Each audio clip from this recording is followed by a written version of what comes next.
that mic over the last couple of years. Yeah. And it's also, I think, worth noting that a couple of unions that actually got more powerful in the last 20 or 30 years, the dock workers unions on the West Coast, the ILWU in the West and ILA in the East, they became more powerful since the 1970s, precisely because of the incredible growth of imports and exports. And it's for that reason that the Bush administration invoked the anti-union Taft-Hartley law on the West Coast dock workers, even after their employers locked them out back in 2002, was to try to deliver a huge blow against them. Those jobs aren't going anywhere. The big rail centers here in Chicago, for example, aren't going anywhere. They can't be sent overseas. The key strategy for labor in the coming years is going to have to be to organize or reorganize sections of the transportation industry, because that's where some of the key choke points of the U.S. economy remain. That's a difficult task. There are all kinds of anti-union laws that restrict solidarity strikes and so forth via Taft-Hartley, but those are critical nodal points. Of course, we have industries such as healthcare, which, given the changing demography of the United States and aging population, as well as advances in technology, meaning people are living longer, demands for healthcare are greater. There's still shortages of nurses, for example, and other technical personnel in the healthcare field. Those are also going to be key places for labor to organize and rebuild its strength.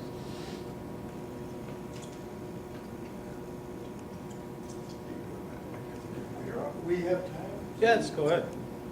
Actually, I wanted to mention another aspect of all this, and it's a positive thing that has been going on the last few years to improve workers' conditions.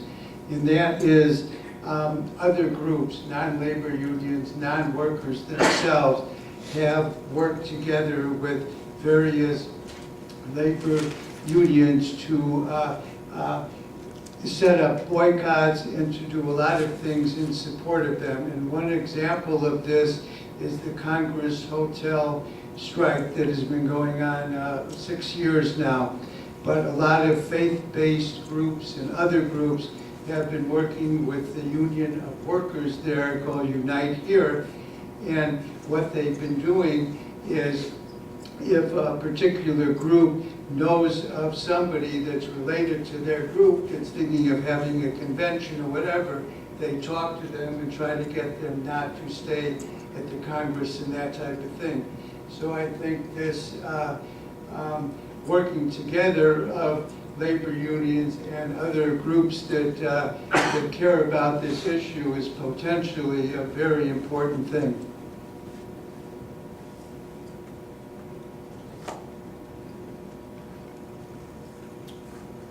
I always thought with the Congress strike, what we needed was to have the operating engineers honor the picket line, and the strike would be won the next day, since nobody could operate the heating or the cooling systems there.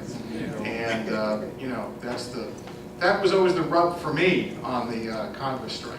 The one thing I was just thinking about when Lee was talking, and you know, we have great challenges and difficulties before us. I mean, as we have had the last 30 years about trying to rebuild something of a semblance of at least a minority of workers fighting on these issues. I mean, we're not talking about moving huge armies. We're trying to see if we can move thousands and possibly tens of thousands of people. I mean, that in itself requires building a socialist presence of hundreds and thousands in order to move then thousands and tens of thousands. So these are, you know, this is not easy stuff. I just think that when, you know, you think about one of the things that shapes the difficulties today as opposed to the opportunities, because I think, you know, I was on the Immigrant Rights March on May Day. I mean, we have May Day in America now. I mean, you know, I think it's, you know, for a lot of younger folks who are political these days, you know, those of us who are older, I mean, you know, remember May Day for us was, you know, missiles in Moscow, and, you know, it was the day you don't celebrate in America. And now, because of the immigrant workers and the immigrant rights movement, we have May Day again in the United States. And I think that's a very big welcome, and I think a huge difference. One of the things I noticed on the march on Saturday 2 weeks ago was that one of the larger contingents of political people was the IWW, and it had lots of young people on it, because I think there is this kind of yearning for finding the radical tradition that people can identify with that makes some sense to what needs to be built in this country today. In terms of the difficulties, I think one of the things that I still can't get out of my head, of course, is what was the potential of the 1997 UPS strike, its victory, and then its collapse, and then the witch hunting of Kerry out of the Teamsters and the labor movement. And that's something really that neither the Teamsters nor I think the reform movement in the Teamsters, and then that impact on the reform movement broadly has never really recovered from that event. And for me, what I take away from that is, we can't separate, I think, when we try to train people politically in the workplace about how to organize, is that you can't separate what we need in the workplace from also the political task before us. It came up earlier about the issue of, how do we organize in terms of numbers and stuff. It's like, look, they're not going to let us rebuild a militant labor movement without fighting us.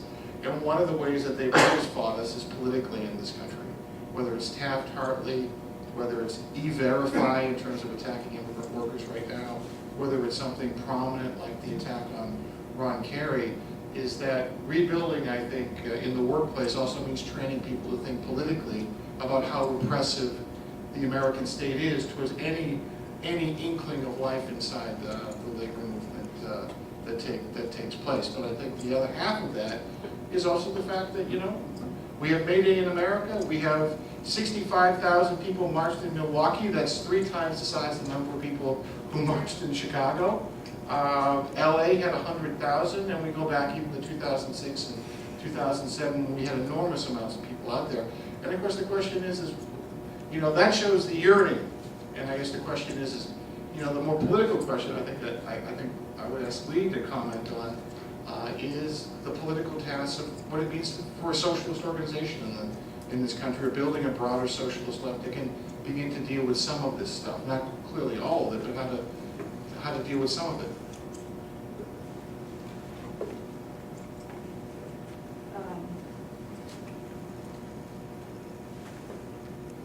Joe kind of took up what I wanted to say. There's a couple things.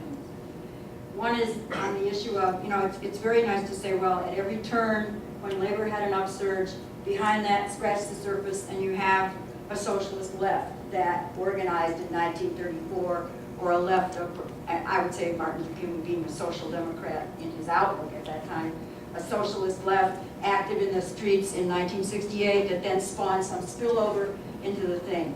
What we have to understand today is when we give all these grim labor statistics, you just can't say, well, now the left has to once again, because there is, as Joe points out, a dearth of since the fall of the Berlin Wall, a necessity to rebuild a broader socialist organization with its eye, among other things, on the revivification of the labor movement, respect and solidarity of workers that are struggling, working inside, organizing drives, etc. We don't have the social influence or the social weight that we had at that moment. We have to, at these other, kind of like turning points, and we have to try to assess our own history as socialists and try to come up with a regroupment or an organization that can bring these young people who want to march as IWW, or who want to march as this, or who are in the immigrant rights movement with basically a socialist tradition from Mexico, and other countries, together into some sort of something called a socialist left.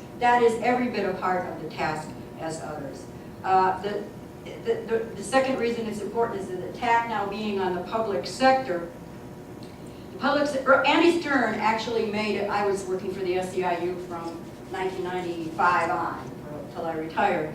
He did make a certain contribution to the labor movement in the sense that he tried to turn public sector workers away from narrow contract fights that say, they're trying to make us pay $10 more for our drugs, and they're going to raise our co-pays, to connecting to the community and the services that we provide. This was a pioneer effort. I was trained to do that, and others were trained to do that in the SEIU, reach out to the community well before it became a big cause célèbre right now. But now it has to be understood a lot more clearly, and I think in the public sector, from what I can